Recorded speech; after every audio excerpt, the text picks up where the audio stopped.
Good evening and welcome to the League of Women Voters Presents. My name is Laura Wegman, City Editor at the Columbia Daily Tribune, filling in for Jim Robertson tonight.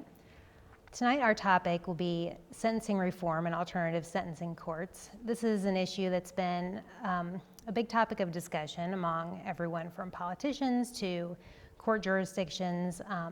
With a lot of Americans in jail, numbers have risen. The U.S. has the highest prison population in the world. There's been a lot of need for this. Costs have been rising. And I've got a couple of panelists tonight who have experience with alternative sentencing on the local level and can speak to what efforts have been done here and could maybe be done in the future to address the issue. So starting from my far left, we have Kimberly Shaw with the Boone County Public Defender's Office. And we have Judge Christine Carpenter of Boone County Circuit Court. And they're going to speak a little bit about some of the efforts that have happened here in Boone County. So I'll start with you, Judge Carpenter, if you can tell us a little bit about how the efforts began here with alternative sentencing and where we are at this point. Well, we've been very lucky in Missouri, not just in Columbia, but the state as a whole has always been a leader in the drug court movement. One of the original drug courts way back in the late 80s was in Jackson County that Claire McCaskill started. And we started our court here in Boone County in 1998. And I've been working with the court since 1999. We started out with about 20 people, and the court has grown dramatically. We've been very lucky to have a measure of success and a lot of support from the community and support from the county with regard to funding and also from the state. And so our program has grown, and we have expanded the alternative sentencing beyond drug court as well. Okay, and so that includes also now a mental health court, correct, and a DWI court? Correct, and we also have a reentry court. We have currently 4 alternative sentencing courts. The drug court and the mental health court are the 2 most venerable ones. We've had the mental health court since 2003. And we learned very quickly that a lot of the people who are affected by drug and alcohol addiction also have mental health issues. And so we established that second court. We then were lucky enough to get a pilot project funding from the state to have a reentry court, so we could have people who come back from the Department of Corrections also in a treatment court, which the idea was to make them more successful on probation so that they wouldn't go back to the Department of Corrections. And then in 2010, we started the DWI court. Okay. How does a person qualify to go through these specific systems? Well, each one of the courts is unique in certain ways. In drug court, we are a felony-only court. None of the courts accept sex offenders or, for instance, a murder case would never come through drug court. Drug court really originally started as an alternative for nonviolent first-time offenders. And as we have studied drug courts across the country, and there's extensive research, we've really figured out that it's easy to have a drug court with nonviolent first-time offenders. And we try to concentrate our efforts now on people who are a little further down the road, both of addiction and criminal behavior. And we get a lot more, I guess I would call it bang for the buck, when we work with that type of offender. So in drug court, we have people who are in that first category. We still take the nonviolent first-time offenders, but we also have people who are on probation, who may have already been to the Department of Corrections previously and have prior convictions. The mental health court accepts both misdemeanor and felony offenders. And the reentry court, everybody who comes back to Boone County from the Department of Corrections after being there for the 120-day program is placed in the reentry court. Okay. So Kim, as in the Public Defender's Office, I'm sure many of your clients have gone through these programs and probably benefited from this. Can you talk a little bit about why this is a good option for some of them and what benefits you've seen? I can. I have had clients go through both the drug court and the mental health court. I have had clients, I probably have more of the first-time offenders who have gone through it. I don't have as many of the individuals who've probably been to the Department of Corrections before, but I have some that are probably going to be going to that point. I think it's been very beneficial to them personally. It's given them the structure they've needed, the help they've needed. When you have a substance abuse addiction, it's very hard to beat that yourself. You can go through treatment, inpatient, outpatient.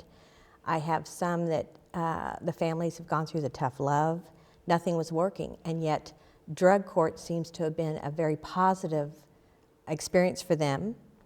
I know I have one client who graduated not too long ago that is working very hard to stay successful. He now feels like he's got tools that are going to help him to stay successful. I think that's probably one of the bigger benefits is he's getting some additional information, some additional education that he wasn't getting just through going through some inpatient treatment. The mental health court, I think, is extremely beneficial to some of my clients because I feel that if they can have some help with the mental health issue, and if they can have not only the help, but someone that is constantly monitoring them, making sure they're staying on their medication, they probably are not going to come back in front of Judge Carpenter, back in front of the courts. I have a few that feel like once they're on the medication, they're doing well, and they don't need to stay on that medication. And then it's a continual cycle. Right. When they're in the mental health court, you have an individual that's saying to them, I know you think you're feeling better and you're doing better, but it really is because of the medication. I need you to stay on it. If you don't, these are the repercussions. They didn't have that before. They have that now, and that has been very helpful to them. So I do think I have some clients that currently now I feel will not be back in the system because of these programs, and I'm hoping some that I have in the programs now will not be coming back because they are learning some tools that they did not have before. Okay. And they're having that help. When you mentioned the tools for success, you mentioned, helping them know when they need to stay on medication and how to be on the right track. What else does that entail? Is there counseling, job placement type help in these alternative courts? What other kinds of treatment help is given as an alternative to, serving prison time? There's all of that available. Okay. I think one of the things that has been helpful to some of my clients is the counseling, is trying to find maybe some help for some underlying problems that they have turned to self-medication for those underlying problems. They're having some help in identifying those, having some help with those, so that it's not a vicious cycle for them to have those issues again, not be able to do what they need to do, so they turn into the drugs or the alcohol to self-medicate and get them through those periods of time. They're having help with that now, and they're having help understanding what's going on with them. Right. And I think it's even helped the family. We've had some families who have tried to be there for their sons, daughters, nieces, nephews, and at some point have just thrown up their hands and are not sure what else they can do to help.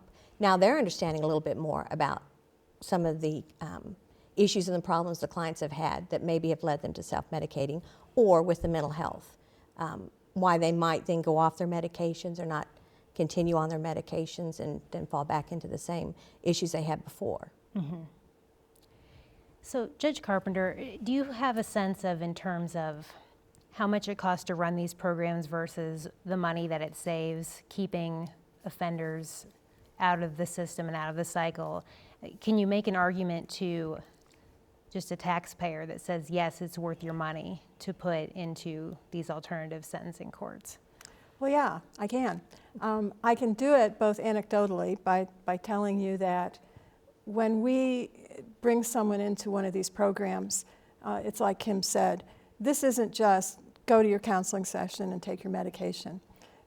We become highly involved in their lives. The degree of supervision is, in the words of the participants, almost to a person. They say, this is just overwhelming.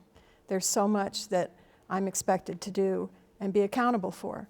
And I think the key word that we have is accountability. So we are not just saying, don't take drugs. We're saying, get a job, eat properly, find stable housing, and we'll help you do that. What are you doing about transportation? What are you doing about child care? What are you doing about the child support you owe? What about the restitution that you owe? What about getting your GED? It's kind of a big picture. And we've learned a lot as we've gone through that, drug use and drug abuse doesn't happen in a vacuum. There's a lot of other things that are going on. So we work with all that, and that sounds very expensive. It's important to know that nobody who works in the drug court field, on the drug court team, is specifically being paid by the taxpayers to do that, with the exception of, part of my salary comes, is used towards that, and the coordinators that we have that really do the day-to-day administration of the court. But all the other people on the drug court team, such as the public defender, the prosecuting attorney, the counselors, the probation officers, they're all just doing their job. And they have all volunteered to be on the drug court team. So, a lot of drug courts around the state and around the country, they'll have court early in the morning, they'll have court at night, they'll have court over lunch, so as not to interfere with the other duties that the participants have. So we really make a big change, and it's not costing that much when you consider, and I brought these figures because I wanted to be accurate with them. In the fiscal year of 2011, the incarceration costs in the state of Missouri were $22,852 a person. So for every person that's locked up, and in that year there were over 18,000 people locked up. That's what we're spending in corrections. If we have someone in treatment court, it costs $6,190 a year. So even though we are bringing them to court on a weekly basis, having them see their probation officer twice a week, testing them 7 to 8 times a month, paying trackers to visit them unexpectedly at home and at work, provide all the counseling and treatment, it's still a fraction of what it costs to warehouse them in the penitentiary. Right. And when they are in one of these programs, are they in it for just a year or two? How long does that process take? Again, that's different with each court. The mental health court usually takes a longer period of time for people to become stable and achieve the individual goals that have been set up for them. Drug court is a minimum of 1 year. And frankly, most people, I think our average is closer to 15 months. Okay. We go through a phase process and getting just acclimated to it, and then nobody can complete drug court unless they have 6 consecutive months of sobriety and they have maintained housing and employment. Okay. So that's what's required to be done.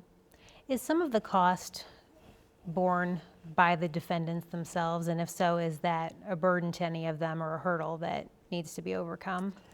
They all pay a fee. Mental health court does not. DWI court is very expensive because we have no funding for DWI court. The reason we have a DWI court is to allow people to have the potential, if they complete DWI court, to apply for a hardship license that they would otherwise not be able to get. But they pay for their own treatment, and it's $3,000 for the year. So, that's an investment on their part. We have been trying very hard to get funding so that we could have some public defender clients in DWI court, because not everybody can afford to do that. Right. But in the drug court, our funding all comes from the state, and the participants pay $50 a month for the time that they're there. And again, that's a lot of money for many people. However, everybody manages to do it, and I think that it's important for them to have some investment as well in their own progress. Is that something, you've probably seen situations where people haven't been able to afford it, or it's been difficult for them to afford it, but if they do, then they're more likely to be successful in the program. Do you think that that's the case, Kim? I think that's part of it. I also think when they've given a little bit to it, they feel like they're getting more out of it. I think it helps a little bit with the self-esteem, knowing that they put something into it monetarily. And I think, too, part of it is one of the requirements, I believe, in both courts are that they obtain some type of employment or they do something to further their education, GEDs. That's been beneficial, too, in the respect of that self-esteem, that self-worth has been built up. They feel like they've accomplished something. That's been, I think, extremely helpful to a lot of people that don't feel like they have. Mm-hmm. One thing I think you often hear with people who have had legal troubles or even been in prison is having trouble finding employment afterward. And I'm guessing that these programs are a help when it comes to that sort of thing. Do you see clients having an easier time finding employment after they get through one of these programs, or is there job placement help? There's job placement help during the program. I Okay. think that's been beneficial. A lot of times having a GED is Yeah. beneficial in helping to obtain employment. So I would say that that's been a big help to a number of my clients. Which probably reduces recidivism rates in Yes, general. which will, in the end, save money as well. Right. So we mentioned earlier some of the other courts that are already in place here, the DWI, the drug, mental health, reintegration. I wanted to talk a little bit about the possibility of adding a veterans court at some time in the future. Judge, if you could give us a little rundown of where the process might be with that. Well, we actually had a brief meeting today with some of the other judges and some of the county officials talking about potential funding for this court. We had a wonderful gathering of community supporters about a year ago where we told them about Veterans Treatment Court and asked them for their support, and it was an overwhelming response. We had applied for a federal grant from the Department of Justice to start a court, and we did not get that grant. So ever since then, we have been trying to find funding. Again, this program will be unique because as all the participants will be veterans, they will be able to receive their treatment from the VA hospital. Okay. So we won't have the cost of treatment. The VA will provide it. So we're looking for money for training and for the team, for the specific things that veterans would require. We're looking for testing money and tracking money. And also, another unique part of the Veterans Court would be that we would be assembling a group of other veterans to serve as mentors to the veterans who are in the program.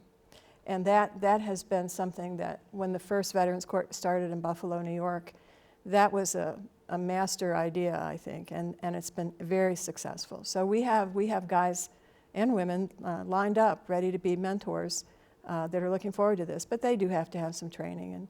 And so there's some funding that we're looking for, and hopefully we'll have some good news pretty soon.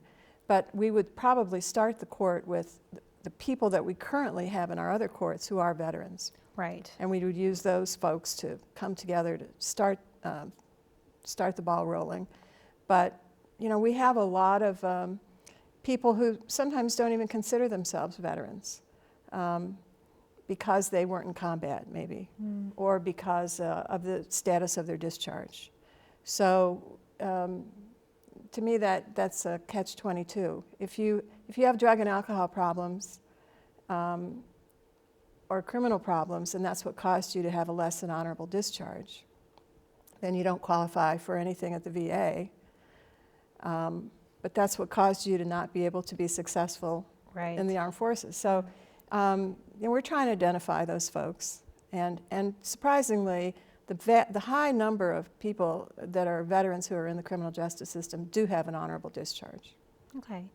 Kim, is this something that you've seen a need for among your clients, and what kind of gap do you think this would fill in that might be needed? I have seen a need, and I'm very excited to hear that maybe this is moving forward. I heard about it about a year ago, then didn't hear any more about it, didn't realize that the funding had not come through. I do think that there's a need in this community. We have a number of individuals who had prior military service that are involved in the criminal justice system. We have the VA hospital that has a number of benefits available for individuals to help them. Part of the problem is some of these individuals are to the point that they don't have the ability to even function sometimes in daily life. They're homeless, they have substance abuse problems, they have mental health problems. They're not able to participate in some of those programs on a regular basis. They can't hang in there with it because then they start having some issues. And again, I think this court would be very helpful because you have contact with those individuals. You can help them when they're starting to have problems with functioning in normal daily activities and normal lives. So I do think it's very needed. And I am very excited that that could be moving in the right direction. Seems like there's, I guess, could be some specialized attention to situations involving PTSD or other things that are Exactly. unique to veterans. So perhaps dealing with them a little bit differently. And you mentioned the mentors, which probably goes Yeah. a long way toward that. And we've also found that veterans, they have a code that they believe in that was instilled in them in their military service, and they seem to be more comfortable in treatment with other veterans. Yeah. And then again, with the use of mentors, working with other veterans, I hear so many times from people who are in treatment when they talk about their counselor or their probation officer saying, he understands me, he knows where I've been. And that's a big part of being able to identify. So I think that mentoring is really a rich part of how different the Veterans Treatment Court can be. Right.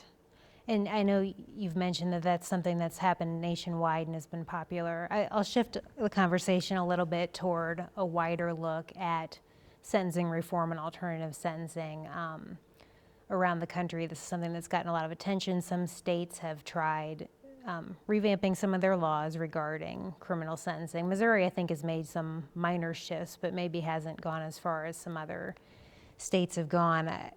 And I wondered what you all think about whether some of these efforts are starting to work. I think sort of the rising prison populations, there's some evidence that maybe that started to flatline. Maybe that's an indication that these attempts have started to work. What is your all sense? Either of you can start if you think things are going in the right direction or what you think should be done next. I guess I don't know that there's not an increase in individuals. That I guess I don't know that I would agree that with the changes that we've seen a decrease. I don't know that that's really happened. A lot of the changes are individuals who have not been through the system before, and probably I think it's very beneficial to them what the outcomes are for them now. But I don't know that it's really affected the prison population, and maybe I'm wrong. Well, there's so many factors that go into this, and any judge that you talk to will probably tell you that at some point they were told, we don't lock up the people that we're mad at, we lock up the people that we're afraid of. And we get mad at lots of people. It can be very frustrating to have someone who you see coming back and back and back and back. But, there's only so much prison space, and there's only so many dollars that you can spend. And like I said, with this cost of $22,000 a person for 18,000 people every year, is that really how we want to spend our money? Right. Sending people to prison for driving while revoked, or not paying their child support, or various other things. And, they're all laws, and we want everybody to obey all the laws. But at some point, we've got to be a little bit smarter. And Judge Price, who has recently retired from our Supreme Court, was a great proponent of drug courts. And he made a great speech a couple of years ago about how we don't need to be tougher on crime, we need to be smarter about crime. And so I think there are efforts for that. And Kim and I were talking earlier about a seminar she attended last week with a guy who is trying to analyze folks that are in the criminal justice system with regards to the risk and needs analysis. And who are the people who really need to be locked up, and who are the people who just need to be given some treatment, given some direction, and moved on down the road and not locked up. So there's a lot of research going on. There's a lot of talk about it. We don't have sentencing guidelines, mandatory guidelines in Missouri, which is a good thing. But we do have a lot of people locked up. The probation and parole, which is part of the Department of Corrections, is constantly coming up with new innovations to help people be more successful so that they don't go back to the penitentiary. And, the reentry courts are one of those things. Okay. It seems like a lot of this discussion is very budget-driven in terms of, and I realize that's a major factor in this, but also there need to be considerations, I would guess, of safety and, who does need to be locked up versus who does not. How much of that do you see being a part of the conversation? Oh, it's a huge part of the Yeah. conversation. We are lucky enough in Columbia to have such a good group of people in our court and in our law enforcement and in our county government. And I don't think many people realize this, but we have a meeting every month at 7:30 in the morning to check out our county jail population, why it's up or down, what can we do to save the county money so that we're not paying money to have people housed out of county. And it's an ongoing thing. But again, we also have an independent judiciary. And so when somebody needs to be locked up, we don't let them go because we think it's going to be too expensive. Right. So we have to balance it out. Who should be better served by some of these alternative programs, and who really needs to just be taken away from society for a while? Right. We've just got a couple minutes left, but one thing I wanted to say to kind of wrap this up, what do you think it is that has made Boone County successful in terms of alternative courts? Is there any particular factor, or is it a large combination of things?